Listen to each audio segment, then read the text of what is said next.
Mas a gente tem, por exemplo, a história de um cara que eu não sei o nome real dele, o codinome dele é Robert Duncan O'Finner. Esse cara diz que ele foi cobaia de um projeto de super soldados, inclusive ele processou o estúdio do Identidade Bourne dizendo que é plágio da história pessoal dele. Porra. Só que ele perdeu, né? Acho que ele não conseguiu provar que era plágio dele, apesar de que ele tinha escrito um livro antes chamado Innocence Turned Deadly, né? Inocência transformada em algo mortífero, com o nome, né, o pseudônimo dele, Robert Duncan O'Finner, que conta uma história parecida com a Identidade Bourne, né? Então acho que ele tentou falar, não tô dizendo que a história é real, mas eu publiquei um livro sobre isso e vocês fizeram parecido, né? Tem uma senhora aí que diz que Matrix foi copiado dela também. Também? Não sei se você já viu esse vídeo. Uma senhorinha meio idosa. E ela mostra o livrinho que ela escreveu e falou, não, eles copiaram meu livro. Então esse cara diz isso. E qual que é a história dele? A história desse cara é o seguinte, ele sempre teve uns pesadelos estranhos, negócio de guerra, ele dando tiro, bomba e tal, mas ele nunca participou da guerra, de guerra do Vietnã nem nada.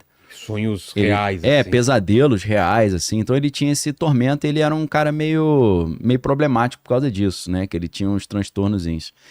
Só que aí o que acontece? Ele chega a um ponto que quando ele tinha mais ou menos uns 30 anos, eu acho que isso é, sei lá, meados dos anos 80, ele começou a ter, ficar, como os americanos chamam de daydreaming também, começava a ter essas paradas acordado, não só sonhando. Aí ele falou, pô, tô ficando louco, né, pô?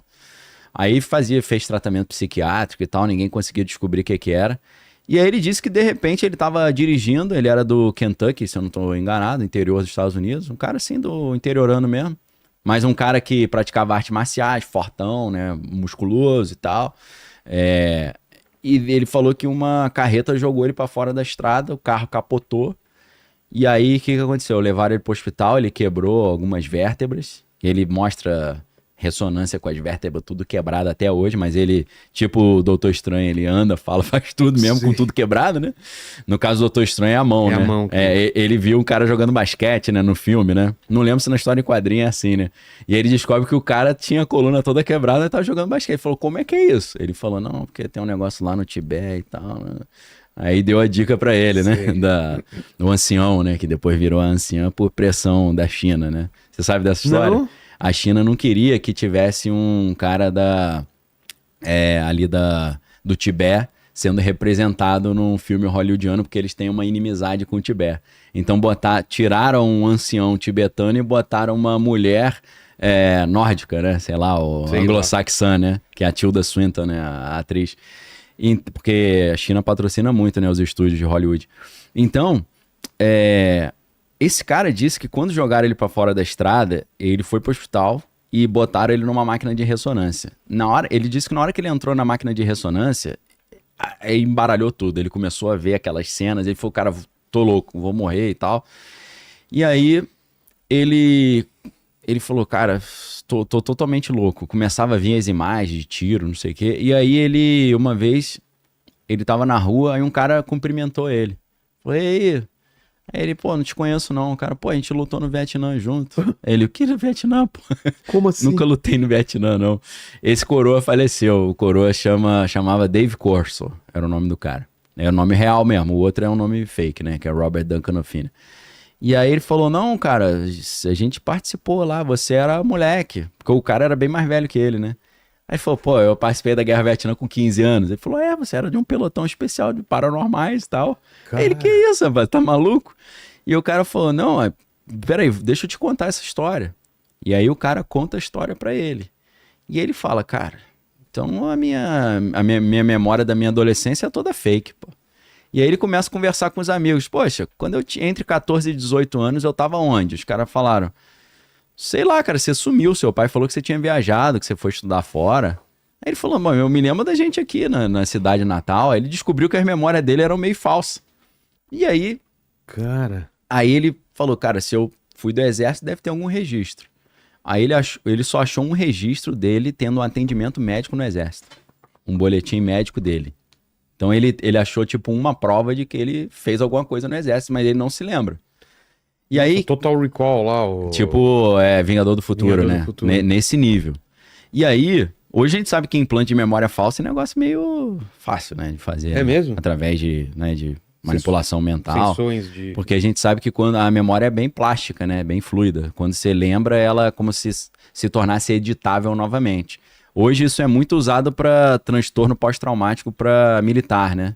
Para o cara tentar refazer essas memórias e substituir por memórias positivas, né? Então, o que ele descobre? Ele descobre, assim, a conclusão, né?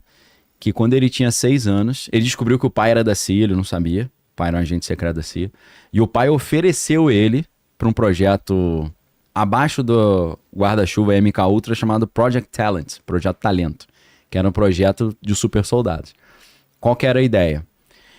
O pai levou ele para um centro comunitário lá da cidade, e aí ele chegou lá, tinham várias crianças sentadas no chão tentando montar quebra-cabeças. E aí deram um quebra-cabeça bem complexo para ele, que uma criança de 6 anos teria muita dificuldade de montar, e ele montou. Só que aí ele falou que quando ele montou, uma mulher falou com um sotaque meio alemão, falou, encontramos um, we found one, só que com um sotaque estranho. E ele descobriu que essa mulher era alemã mesmo, o nome dela era Helga, e ela veio com o projeto MK Ultra, Paperclip, quando eles trouxeram esses cientistas alemães, e ela estava trabalhando na CIA fazendo esse projeto. Como é que era o projeto?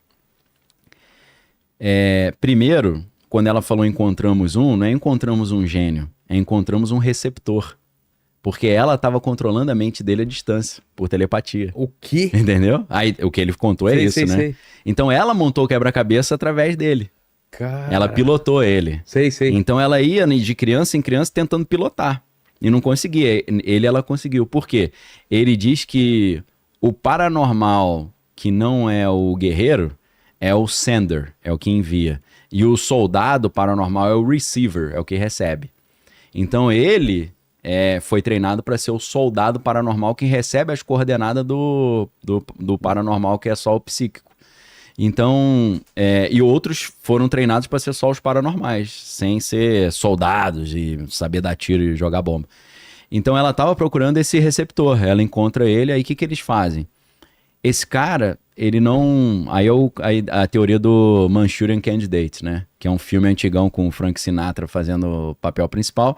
Foi refilmado com Denzel Washington, né? Denzel Washington fez o filme... Em português ficou Sob o Domínio do Mal, né? Eles mudam... É engraçado como é que muda o título, né? Sob o Domínio do Mal. Com aquele Liev Schreiber, né? E o Denzel Washington. A história é incrível desse filme, é interessante. A história é a seguinte. Um pelotão americano estava na Guerra do Golfo e eles foram atacados, ficaram cercados e um dos militares foi um herói que salvou todo mundo. Esse militar que foi o herói, não é o Denzel Washington, é o outro, ele estava se candidatando a presidente americano, ou senador, alguma coisa assim no filme, que é o Liev Schreiber. Só que aí o Denzel Washington, ele começa a ter uns pesadelos também, a história é bem parecida. Ele descobre que aquelas memórias eram falsas, que aquele cara não era herói de nada, que aquele evento heróico não aconteceu. Eles inventaram um herói falso, fazendo lavagem cerebral nos caras lá no Oriente Médio. Detonando a memória dos caras. Sim. E aí no filme tem umas cenas interessantes que o Denzel Washington descobre um implante no ombro dele, aí ele corta assim com um estilete e tira o implante, que o implante era tanto para controlar a memória, para não embaralhar, quanto de localização, né? Rastreamento. E aí tem uma cena interessante pra caramba que bate com esses relatos malucos desses caras, que esse que era o herói que estava sendo colocado para ser o presidente americano, ele tá num quarto de hotel, aí de repente toca o telefone, ele atende o telefone, o que falam no telefone é o gatilho pra ele passar pra outra personalidade, ou ficar hipnotizado. Tipo o Soldado Invernal. Tipo Soldado Invernal, né? Aquele livrinho vermelho com os códigos, né? Aí ele fica assim, aí ele vai em direção ao armário, ele abre o armário, dentro do armário tem uma porta secreta, ele abre uma porta, tem um laboratório dentro do... escondido no hotel, com os caras totalmente de preto, assim, com armas, né? Sim. Mas uma roupa totalmente preta, sem nenhuma marcação, que os americanos... Eu já ouvi... Olha lá. Sob Domínio do Mal, esse aí. Sensacional. Meryl Streep também, elenco bom, elenco de alto nível, tá? Então, mesmo diretor do Silêncios Inocentes, que é um filmaço também, né? Então, filme interessante aí pra galera que quiser assistir aí. Dicas de filme sempre boas, né? Vilela sempre traz umas dicas maneiras de série, né? Eu contribuo com alguns filmes aí também, Jonathan Demme, tava tentando ver o nome ali, né?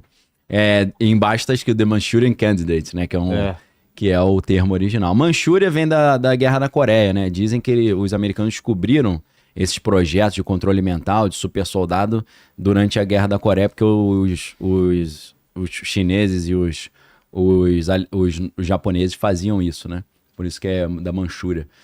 E aí, esses caras todos de preto que trabalham nesses projetos, eu já vi vários relatos sobre isso, eles chamam esses caras de ghostwriters.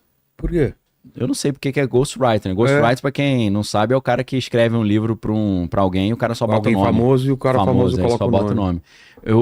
Esses soldados que são relacionados a esses projetos altamente sigilosos, eles sempre andam com helicópteros todo preto, sem nenhuma identificação. E eles são os caras todas sempre assim. Às vezes eles saem na rua com a moto toda preta, com a roupa toda preta. Eles chamam esses caras de ghostwriters, né? A primeira vez que eu vi foi um veterano do exército chamado Dan Burrish, que falou sobre esses ghostwriters. Aí eu sempre ouvindo essas histórias, né? Que eu me amarro nessas histórias malucas, né? Também gosto. Aí, de repente, eu olho no filme, cara, é a mesma parada. O cara manipulando a mente do cara, e os caras todos de preto. Eu falei, esse maluco, ou eles estão se inspirando nessas histórias, ou eles estão baseando em fatos reais. Aí tem só uma nota de rodapé. Tem um cara que conta essas histórias malucas, que não viveu, mas ele conta. Eu acho que ele já faleceu já, num gordão chamado Jordan Maxwell. Esse cara, do nada, recebeu em casa um convite do George Lucas para uma reunião lá na Disney. E ele falou, pô, esses caras querem o quê comigo, hein? Ele chegou lá, ele disse que o George Lucas falou para ele, ó, a gente ama o teu trabalho e peço até licença, mas várias das ideias que nós tiramos da tua obra aí. Então, assim, eu não sei se esses caras acompanham essas aspirações e inventam as histórias em cima, ou se eles estão falando coisas que eles creem que é verdade mesmo. Tem uma outra história interessante, que é de um escritor americano que já faleceu, chamado Thomas Horn.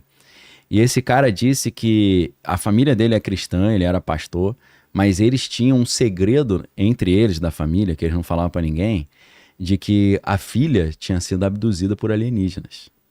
Porque quando ela era criança, ele lembra que a irmã era um pouco mais nova que ele. De repente, a gritaria dentro de casa, não sei o que. Ele disse que quando ele chegou no quarto da irmã, a irmã estava deitada na cama e tinha uns alienígenas em volta. Ele falou que nunca contou essa história para não... O pai falou, ó, isso aqui nunca não vai contar para ninguém, senão a gente vai passar de maluco. Ainda mais o pessoal da igreja, né? Vai falar, pô, esses caras estão possuídos pelo demônio. E ele falou que a irmã dele fez uma viagem para uma outra cidade. E aí uma pessoa abordou ela na rua. Isso a mulher já coroa, né? Chegou e falou assim, a gente gostaria de te convidar para participar de uma série. A gente quer fazer um teste contigo. Aí ela falou, por quê? Ela falou, porque você tem um perfil que a gente procura. E aí chamaram ela para um galpão lá. Aí tava o pessoal da produção da série. Sabe qual era a série? Qual? Taken, do Steven Spielberg. Tudo conectado. Ela disse que a mulher falou, a gente escolheu você porque a gente sabe que você acredita nisso. Como é que eles sabiam que era? Ele falou, é segredo da família, cara. Ninguém sabia disso, era um segredo nosso. Eles sabiam que ela tinha tido experiência.